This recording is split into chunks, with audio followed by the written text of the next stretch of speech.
오늘 저희들에게 주시는 하나님의 말씀은 요한일서 1장 1절로부터 4절까지 말씀되겠습니다.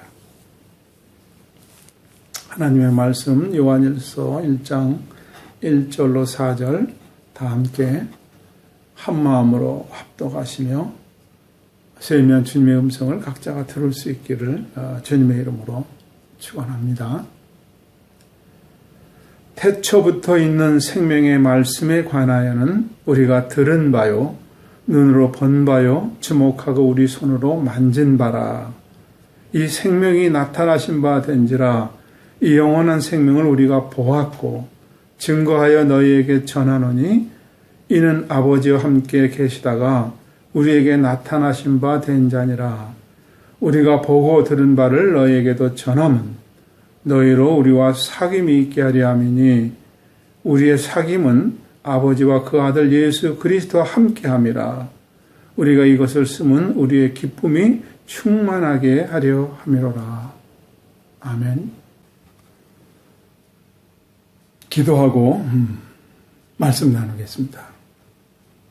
하나님 아버지, 부족한 자를 주님께 의탁합니다.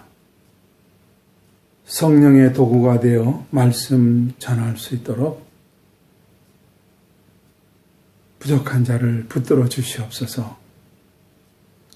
오늘도 말씀 중에 각각 세미한 주님의 음성을 듣고 말씀에 깨달음이 있게 하여 주옵소서. 예수님의 이름으로 기도하옵나이다. 아멘.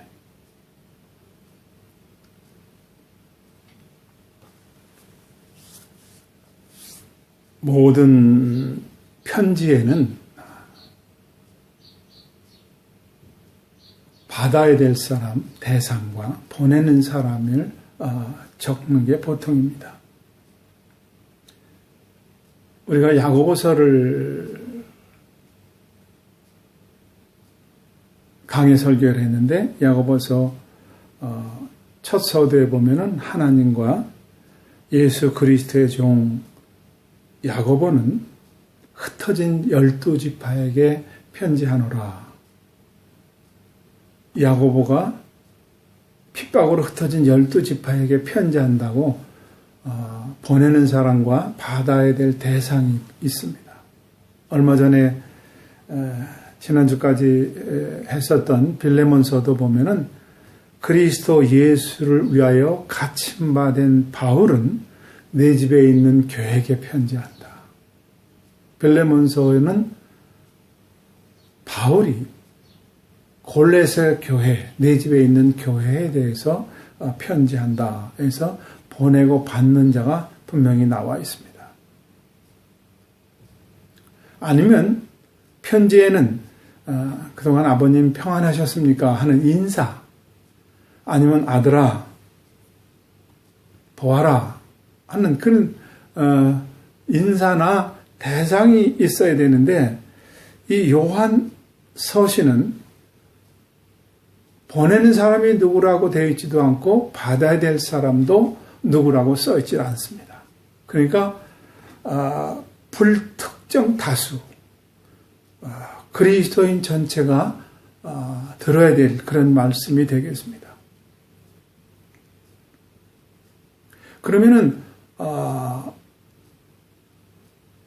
요한서신 내내 요한이 썼다는 말이 없는데 이것이 어떻게 요한서신인가? 이런 내용서부터 우리가 하나씩 보겠습니다. 1절에 보면은 태초부터 있는 생명의 말씀에 관하여는 우리가 들은 바요, 눈으로 본 바요, 주목하고 우리의 손으로 만진 바라. 여기에 보면은 편지 받아야 될 대상, 사도 요한이 내가 썼다? 이런 말이 없죠. 근데 어떻게 요한 1서라는 제목이 붙었느냐? 이 요한 1서라는 것은 요한의 첫 번째 편지라는 것이거든요. 그러니까 이요한누 알파, 요한의 첫째 편지예요. 그러면 성경을 다 읽어도 요한이 썼다는 내용이 없는데 어떻게 요한 1서라고 쓰느냐? 이 성경이 오리지널이 본래에 있었던 게 없어지고 사본들이 있어요. 사본에도 요한이 썼다는 말이 없어요. 그러면 우리는 어떻게 이것이 요한이 썼다고 하는 것을 추출해낼 수 있는가 보면은 오늘 1절에 보면 태초부터 있는 생명의 말씀에 관하여는 그랬어요. 근데 요한복음에도 태초에 말씀이 계시니라. 이 말씀이 하나님과 함께 계셨으니 이 말씀은 곧 하나님이시라. 태초부터 있는 생명의 말씀, 태초에 말씀이 계시니라. 이 말씀이 하나님과 함께 계셨다. 요한복음과 요한 1서가 같이 시작하고 있어요. 같이 인사가 없어요. 같이 내가 썼다 대상이 없어요. 그리고 요한 1서 2장 18절에 보면은 이렇게 나와 있습니다. 아이들아, 이것은 마지막 때라 그랬어요. 편지를 읽은 사람에게 아이들아 할 정도로 이 편지를 쓴 사람은 나이가 많은 사람이거든요. 여러분, 사도들이 다 일찍 순교를 했습니다. 사도행전에 보면은 야고보가 제일 먼저 칼에 맞아서 순교를 하고 모든 사도들이 십자가에 못 박혀 죽은 사도도 있고 돌에 맞아 죽은 사도도 있고 각각 흩어서 일찍 다 순교를 했어요. 그런데 어떻게 편지를 읽어야 되는 대상들에게 아이들아 하고 나이 많은 사람이 말하는 것처럼 그렇게 할 수 있느냐? 바로 이것이 요한이라는 거예요. 왜? 요한은 장수했어요. 순교하지 않았습니다. 그 장수하고 순교하지 않은 이유가 요한복음 19장 25절로 27절에 나와 있습니다. 예수님의 십자가 곁에는 그 모친과 이모와 글로바의 아내 마리아와 막달라 마리아가 섰는지라. 예수께서 그 모친과 사랑하는 제자가 곁에 섰는 것을 보시고 그 모친께 말씀하시되 여자여 보소서 아들이니라 하시고 또 제자에게 이르시되 보라 내 어머니라 하신데 그때부터 그 제자가 자기 집에 모신지라 그랬어요. 예수님께서 십자가에 모든 인류의 죄를 지고 죽으실 수밖에 없었어요. 그래서 육신의 어머니인 마리아를 모실 수가 없었습니다. 그래서 십자가에서 지금 요한에게 내 어머니라. 그리고 육신의 어머니 마리아에게 여자의 보소서 당신의 아들입니다. 이렇게 해서 부탁을 하시는 내용이 있습니다.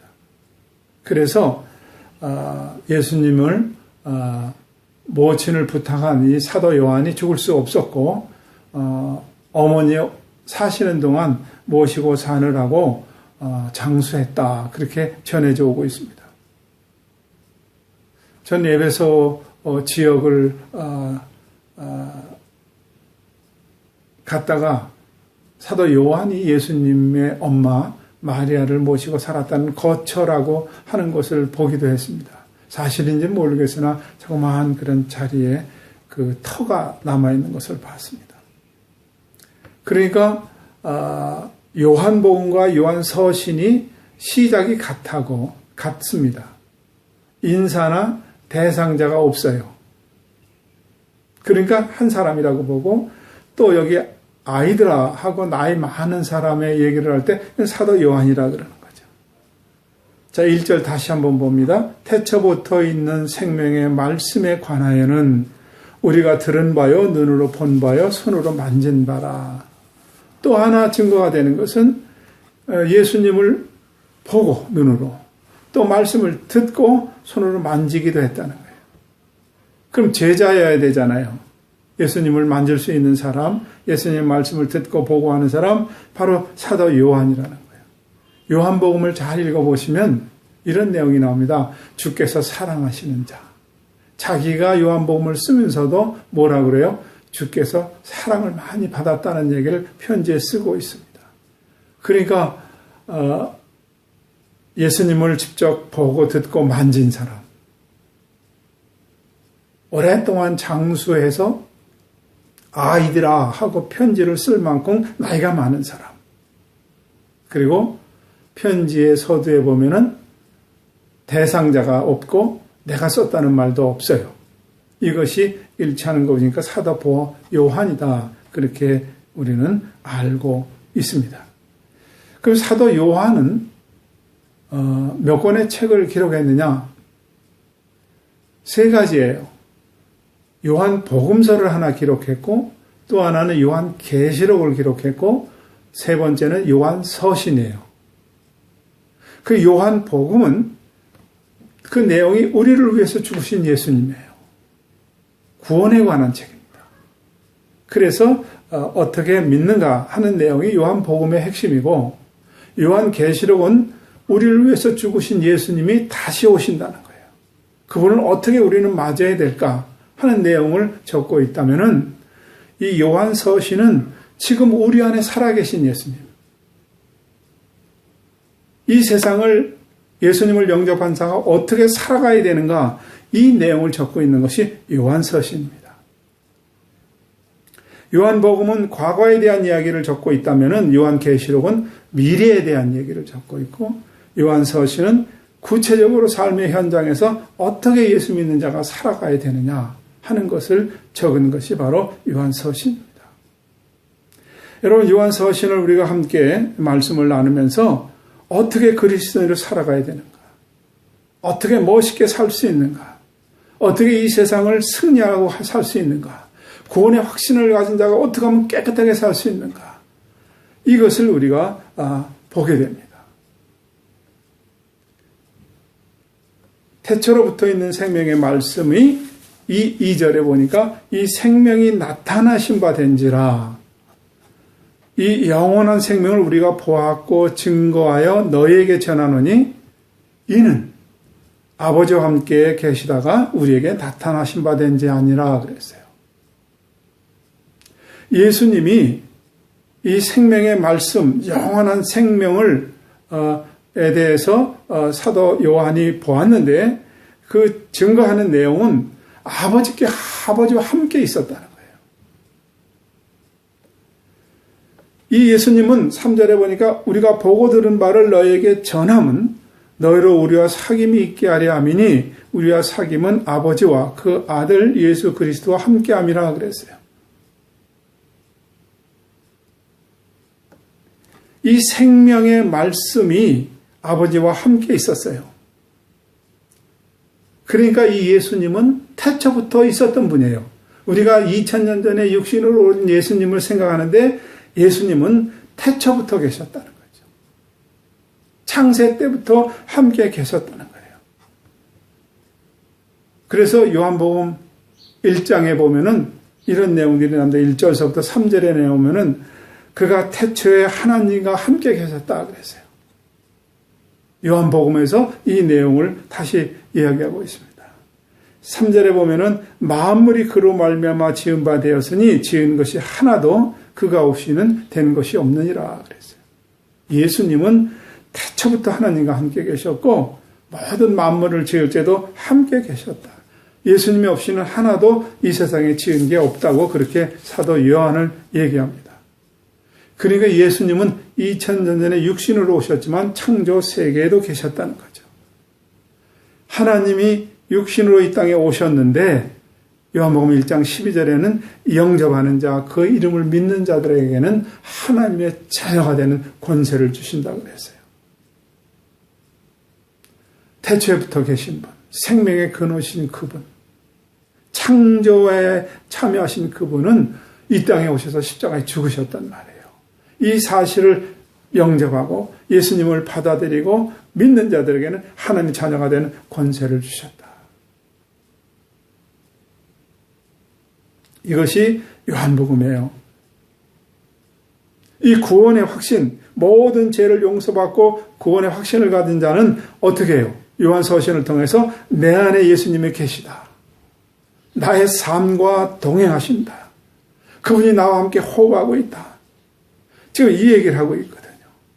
여러분, 예수님을 여러분의 구주로 영접하셨습니까? 아멘? 여러분, 구원의 확신이 있습니까? 아멘? 그렇다면 여러분, 내 안에 계신 예수님을 내가 증거하지 않을 수가 없잖아요. 이것이 전도입니다. 여러분, 제가 대통령을 한번 만났다고 그래도 누구 대통령 만난 얘기를 하지 않겠습니까? 제가 UAE 왕을 만났다고 하면은 어떻게 침묵할 수가 있어요? 제가 왕궁에 들어가서 어떻게 했고, 식사를 어떻게 했고, 그분을 뵈니까 어떻고, 끊임없이 얘기할 수밖에 없잖아요. 세상에 있는 왕도 대통령도 만나면 끊임없이 얘기를 할 수밖에 없는데, 내 죄를 용서하시고 나에게 영원한 생명을 주신 그분을 어찌 말하지 않을 수가 있겠어요? 끊임없이 말을 하게 되는 거, 증거하게 된단 말이죠. 여러분, 구원의 확신이 있는 사람은 예수를 증거합니다. 성경에 보면은요, 소경이 다윗의 자손이요 하고 소리를 질러서 찾습니다.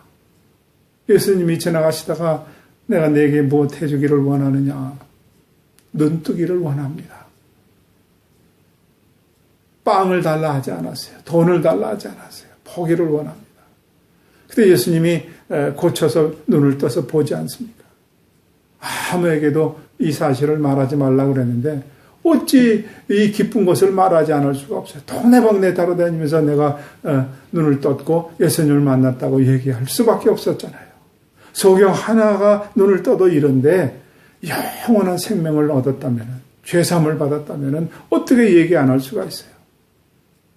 남편 5명이나 바꿔야 되는 기가 막힌 운명을 살았던 사마리아 여인도 우물가에서, 야곱의 우물가에서 예수님을 만나지 않습니까? 예수님이 물을 달라고 청할 때에 예수님에게 오히려 핀잔을 합니다. 유대인 남자가 왜 나한테 물을 달라 합니까? 그럴 때 예수님이 내가 누군지를 알았다면 네가 나한테 물을 달라 할 거다.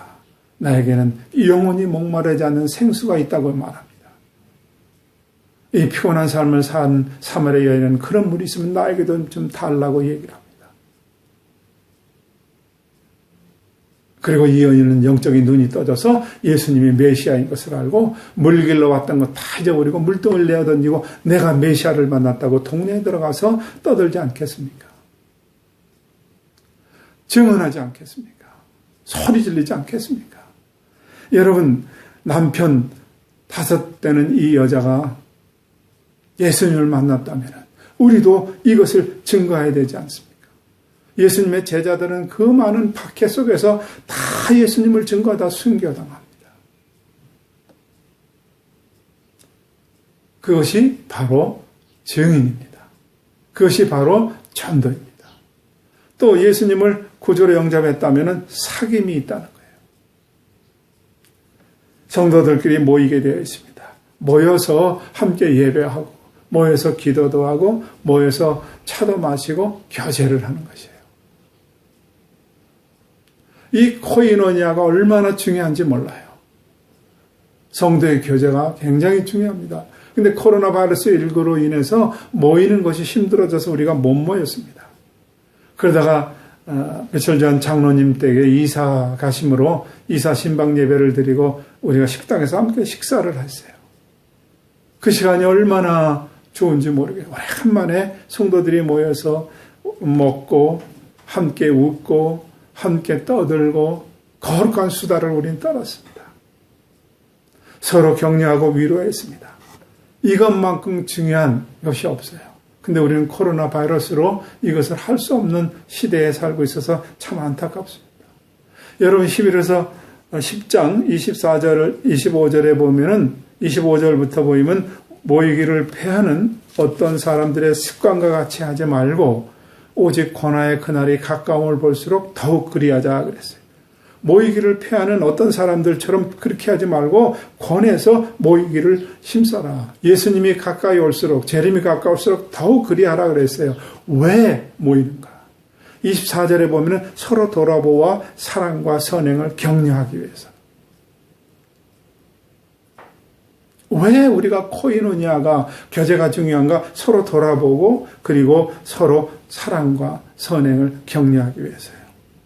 그러니까 여기서 사귐이라고 하는 것은 함께 밥을 먹고 커피 한 잔 마시는 이런 형식이 아니라 깊은 교제를 말합니다. 서로 힘을 주고 격려하는 걸 말해요. 우리는 서로 인사합니다. 목사님 안녕하세요. 장로님 안녕하세요. 형식적인 인사가 아니라 깊은 관계예요. 혹시 인사하고 속은 다른 생각을 가질 수도 있잖아요. 이것이 인간 아닙니까? 근데 여기서의 사귐은 진정한 사귐을 말하는 거예요. 깊은 사귐을. 요즘은 교회가 대형화돼서 진정한 사귐이 없어졌어요. 예배 드리고 조용히 빠져나갑니다. 근데 이 교회의 중요한 것은 사귐입니다. 여러분 부부간에 요즘 시대가 이상한 시대가 돼서 깊은 사귐이 없습니다. 그래서 동숙자는 있는데 부부가 없다는 말을 합니다. 한 집에서 먹고 자는 것은 하는데 진정한 부부가 없어요. 교회 안에서도 함께 예배는 드리는데 진정한 사귐이 없다는 거예요. 진정한 사귐이라는 것은 나의 약점을 다 드러내고 나의 아픔도 다 쓸어내고 서로 공유하고 그리고 아픔을 보듬어주고 또 격려해주고 그리고 하나님께 나아가서 같이 기도해주는 이런 모습을 말하는데 이런 것이 점점 없어지는 그런 교회의 모습이 안타깝습니다. 그리고 우리가 오늘 또 보는 것은 이렇게 예수님을 모셔서 내 안에 동행하는 사람은 기쁨이 있다는 거예요. 4절에 보니까 우리가 이것을 쓰면 우리의 기쁨이 충만하게 하려 함이라 그랬어요. 여러분 예수님을 영접했다면 이 기쁨이 있습니까? 여러분이 믿음 생활하면서 신앙 생활하면서 이 기쁨이 있습니까? 성도 간에 부부 간에 이런 기쁨이 있습니까? 예배를 드리면서 이런 기쁨이 넘칩니까? 없다면 다시 점검해 보세요.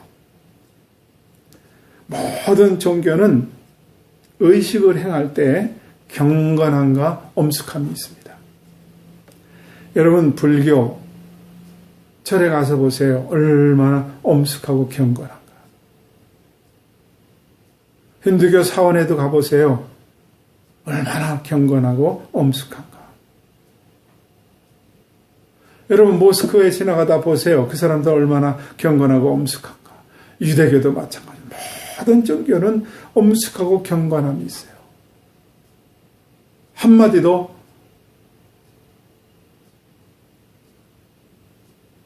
이 사람들은 기쁨을 찾아볼 수가 없어요. 그런데 기독교는요, 물론 경건해야 되죠. 찬양을 통해서 기쁨으로 충만해집니다. 예배를 통해서 기쁨으로 충만합니다. 기도할 때 죄사함에 대한 그 기쁨, 여러분 하나님의 자녀된 기쁨, 이것이 충만한 것이 우리 그리스도인들이거든요. 이 기쁨이 내 안에 있느냐는 거예요. 만약에 이 기쁨이 없다면 신앙생활 다시 점검해 보세요. 여러분 성경에 보면은 기쁨으로 가득 차 있어요. 여러분 병자가 치료를 받았습니다. 평생 안진뱅이로 살다가 예수님 만나서 안진뱅이가 일어나서 걷게 됐어요. 여러분 엄숙하고 경건할 수 있어요? 이야, 내가 걷는구나. 평생을 문둥병장으로 살면서 소외됐어요. 가족과도 만날 수가 없었어요. 예수님을 만나서 병누운병이 깨끗이 치료받았습니다. 경건하고 엄숙할 수 있어요? 이야, 가족과 함께 모이고 내가 깨끗해졌다고 사람들에게 증언하고 기쁨으로 가득 넘건 소경이 눈을 떴습니다. 어떻게 엄숙할 수가 있어요? 이야, 이것이 색깔이구나, 이게 무지개구나, 이게 산이구나. 여러분 말할 수 없는 기쁨이 충만해. 성경에 이런 걸로 가득 찼습니다. 병자 치료하는 데 보면. 뿐만 아니라 여러분 죄짐에 눌려서 기쁨을 하나도 없이 사는 사람들이 있어요. 아버지의 재산을 갖다가 창귀와 먹어버린 탕자가 있습니다. 무슨 힘이 있겠어요? 그런데 아버지 품으로 돌아올 때 아버지가 쫓아나가서 그를 맞아줍니다. 다시 회복을 시켜줍니다. 여기에 기쁨이 충만해요. 현장에다 가늠에다 들킨 여자가 사람들이 돌로 이 여자를 율법에 치라했는데 죽일까요 했어요. 예수님이 더 죄 없는 자가 먼저 치라. 죄의 껍질을, 죄에 눌려 있는 사람들을 여러분 용서해 줬습니다. 그 여자가 얼마나 기뻤을까요? 죄짐을 벗어버린 그 기쁨이 얼마나 컸을까요? 여자여, 너를 정죄하는 자가 어디 있느냐? 없어졌습니다. 다시는 이런 죄를 짓지 말라. 얼마나 기뻤겠습니까? 세리들, 평생을 저 세리들, 나쁜 놈들, 매국노들 하는데 용서를 받았다면 거기에 얼마나 환히 기쁨이 넘쳤겠습니까? 죽음의 사슬이 벗어졌습니다. 나사로가 죽었습니다. 예수님이 오셔서 나사로를 살려냈습니다. 그 가정이 얼마나 그 죽은 자가 살아난 것으로 인해서, 죽음의 사슬이 벗겨진 것으로 인해서 기쁨이 넘쳤겠습니까? 나인성 과부의 아들 하나밖에 없었어요. 그 의지하고 샀던 아들이 죽었습니다. 예수님이 이 나인성 과부의 아들을 살려주셨습니다. 그 과부의 기쁨이 얼마나 충만했겠어요. 여러분, 회당장 야이로의 딸, 그 어린 소녀가 죽었어요. 얼마나 예뻤겠어요. 예수님이 살려줬습니다. 여러분, 죽음의 사슬이 벗어진 그곳에는 기쁨으로 가득 찼어요. 병자가 일어난 곳, 죄짐이 눌린 사람들이 죄를 벗어버리는 것, 죽음의 사슬이 벗겨지는 그 자리에는 여러분 충만한 기쁨이 있어요. 성경에 이런 걸로 가득 찼습니다. 오병이어의 기적, 가나의 포도주를 만들어준 사건, 모든 것에 얼마나 배고픈 자들이 먹고 잔치집에 떨어지는 음식을 채울 때에 여러분 기쁨이 충만했겠습니까? 여러분, 예수 믿었으면 식사도 맛있게 하세요. 감사함으로 하세요. 전도서 9장 7절에 보면 너는 가서 기쁨으로 식물을 먹어라 그랬어요. 맛있게 드세요. 전도서 9장 9절에 보면 사랑하는 내 아내와 함께 즐겁게 살지어다 그랬어요. 기쁘고 즐겁게 사세요. 요한 사도는 우리에게 예수를 영접한 사람은 기쁨이 있다는 얘기를 요한복음에서는 어떻게 얘기하는가? 요한복음 15장 11절에 보면은 내가 이것을 너희에게 이름은 내 기쁨이 너희 안에 있어 너희 기쁨을 충만하게 하려 함이라 그랬어요. 내가 이것을 너희에게 이름은 이 기쁨이 너희 안에 있어 너희 기쁨이 충만하게 해라. 내가 이 말씀을 너희에게 기록해서 읽혀주는 것은 기쁨을 충만하게 하라. 빌립보 4장 4절에 보면 주 안에서 항상 기뻐하라. 내가 다시 말하노니 기뻐하라 그랬어요. 여러분, 식사도 기쁨으로 하시고요. 부부생활도 기쁨으로 하시고요. 부부간에 이제 싸움 그만하세요. 기쁨으로 사세요. 천국에 가면은요, 시집장가 안 간다고 얘기하잖아요. 없어요. 이 세상 육신이 있는 동안에만 하는 거, 이거 하는 거 얼마 안 남았어요. 기쁨으로 부부생활 하세요.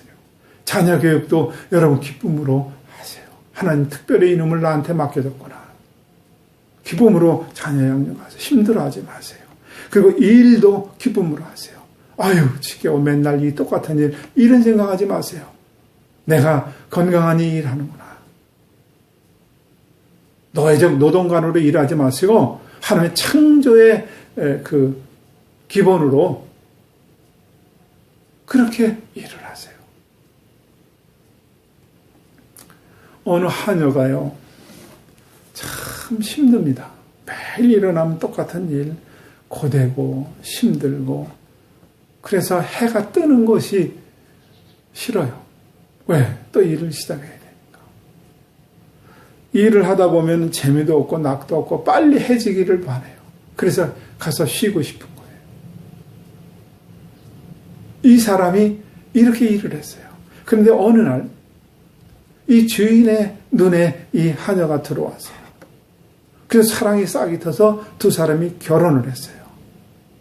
결혼하고 이제 아내가 되어 있는데 이 일은 똑같잖아요. 아침에 일어나면 똑같이 밥을 해야 되고 빨래를 해야 되고 똑같은 일인데 이제는 달라졌어요. 이제 기쁨이 넘쳤어요. 기쁨으로 이 일을 하기 시작하는 거예요. 여러분은 하나님의 자녀 아니에요. 우리는 하나님의 상속자 아니에요. 이 육신이 있는 동안 맡게 된 이 일들 아주 기쁨으로 하세요. 코로나 바이러스로 인해서 코로나 블루라는 유행이 생겼습니다. 우울증이 생기고 누가 툭 건드리기만 하면 터집니다. 여러분 그렇게 하지 마세요. 코로나 바이러스 때문에 바쁘게 살아온 일상을 이제 좀 한참 쉬기도 하고, 그래서 묵상도 하고 성경도 읽고,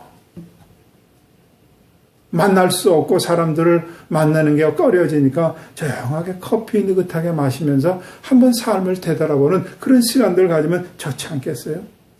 사도 요한은 우리가 이것을 쓰면 우리의 기쁨을 충만케 하려고 그랬어요. 이 기쁨을 누리지 못하면 예수 헛믿는 겁니다. 오늘 사도 요한을 통해서 첫날 말씀이